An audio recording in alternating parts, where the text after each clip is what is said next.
Hello, হ্যাঁ বলছি electric department. হ্যাঁ বলছি। হ্যাঁ বলছি আপনাদের সার্ভিস এত খারাপ কি করে হয়ে গেল? কেন আমরা কি করলাম? কি করলাম মানে আগে ঘন্টায় অন্তত 60 বার কারেন্ট যেত। হুম, আমরা 60 বার ফোন করে জিজ্ঞেস করতাম কারেন্ট কখন আসবে, কারেন্ট কখন আসবে। আর এখন দেখছি ঘন্টায় একবার কারেন্ট যাওয়া মুশকিল হয়ে গেছে। এত খারাপ সার্ভিস হয়ে গেছে, আপনাদের কারেন্টই যায় না। একটু লাইনটা কেটে দিন না, আমরা গরমের ফিল নিতে চাই। আপনারা চান না যে আমি গরমের ফিল নেই, একটু ঘেমে চিপচিপ হয়ে যাই, ঘামলে কিরকম লাগে একটু বুঝি। বুঝতেই দিচ্ছেন না, ফ্যান ঘুরেই চলছে, মজায় আছি, আরামে আছি, এটাই চাচ্ছেন না আপনারা। 2 ঘন্টা থেকে দেখছি কারেন্ট যাচ্ছে না। আমি বলছি এই বুঝি যাবে, এই বুঝি কারেন্ট যাচ্ছে না, লাইটও জ্বলে আছে, এদিকে ফ্যান ঘুরছে, স্টিল 2 ঘন্টা থেকে ফ্যানের দিকে তাকিয়েছি, ফ্যান বন্ধ হচ্ছে না। এদিকে আরামে আমার চোখ বন্ধ হয়ে আছে। বন্ধ করে দিন না। 2-3 বার উঠে তো আমি নিজে বন্ধ করে দিয়েছি ফ্যান, কিন্তু ওভাবে হচ্ছে না।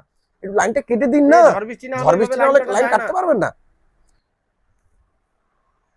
আমি দেখছি একটা পাতা নড়ছে, তো লাইনটা কেটে দিন এখন। আরে মশাই, ওইভাবে লাইন কাটা যায় না। আরে আপনার কি নতুন ট্রান্সফার হয়েছে নাকি? মানে একটু পাতা নড়লে পরে লাইন কেটে দেয়। আপনার সিনিয়রকে দিন ফোন। সিনিয়রকে আমি সিনিয়র না, আপনাদের ইলেকট্রিক বিল বাড়ানোর ধান্দা না? ইলেকট্রিক বিল বেশি এলে কিন্তু দেবো না আমি। কারণ আমি আপনাকে বারবার মনে করে দিলাম কিন্তু যে লাইনটা কেটে দিন, কেটে আপনি কিন্তু কাটলেন না। আমরা ঘেমে থাকতে চাই, ঘেমে ঘেমে। এইভাবে লাইন কেটে দিন। আপনি একটু দেখুন বাইরে যদি একটু তার ছেঁড়াছেঁটি কোনো খবর পান, লাইনটা কেটে দিন, কেটে দিন। বিল বেশি এলে কিন্তু দেবো না। আরামে ভাল লাগছে না, ঘামতে চাচ্ছি, কেটে দিন লাইনটা। আরে কেটে